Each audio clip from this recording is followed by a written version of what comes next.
de Dieu dans le royaume. Quand tu entres dans la foi, tu n'as pas encore forcément cette maturité, tu apprends à connaître Dieu, à reconnaître sa voix, à avancer petit à petit. Précédente vidéo que j'ai citée. Avec le temps, lorsque tu grandis, quelque chose change. C'est aussi un fils ou une fille de Dieu.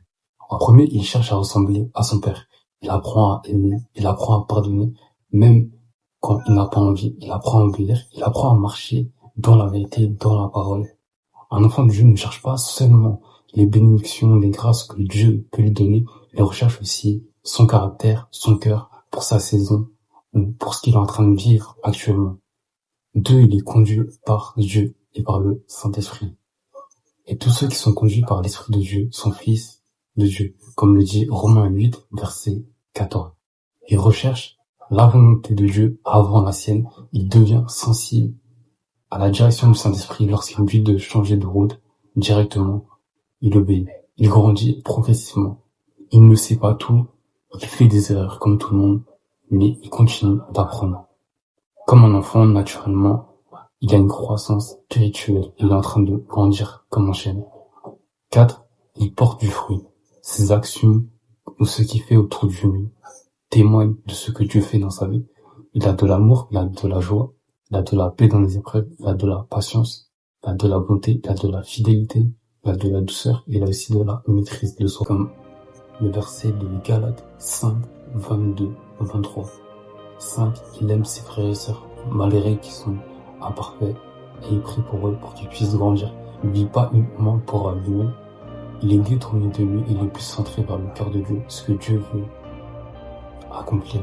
6, il garde confiance même dans les saisons difficiles, dans les silences, dans les déserts qui sont pas forcément agréables. Les épreuves ne signifient pas forcément que Dieu l'a abandonné, il continue d'avancer, même lorsqu'il ne comprend pas tout. C'est aussi une maturité par la foi, dans son identité, dans qui tu es vraiment, pas selon la société, ni ton enfance, ni ton adolescence, mais ce que Dieu a déjà placé en toi. Je veux prendre le passage de Exode 31, verset 3. Dieu n'a pas dit à Bezalel, construis le tabernacle pour devenir quelqu'un. Dieu l'a d'abord choisi, appelé par son nom et rempli de son esprit. Ensuite seulement, il a accompli sa mission et la révélation de son identité a précédé son œuvre. Ce que tu peux mettre en application, beaucoup demandent à Dieu, que dois-je faire? Alors qu'avant cela, Dieu souvent répond à une autre question. Sais-tu qui tu es? Et cela demande du temps. Et il faut rechercher Dieu.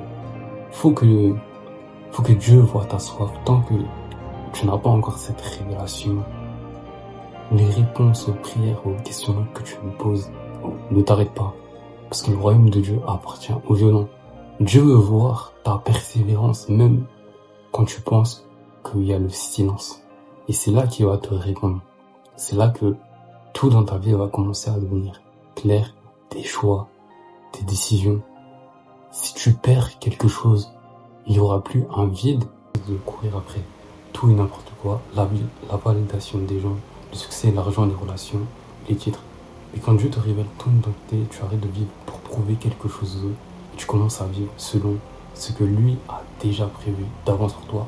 Du coup, actuellement, je sais pas ce que tu vis, si tu es dans un désert, un silence, dans des réponses que tu attends de Dieu, et Dieu tarde à répondre. Et je vais te dire que ce que Dieu a promis, il l'accomplit. Et des fois, Dieu ne nous répond pas directement, parce qu'il veut travailler notre foi. Est-ce qu'on continue à lui faire confiance?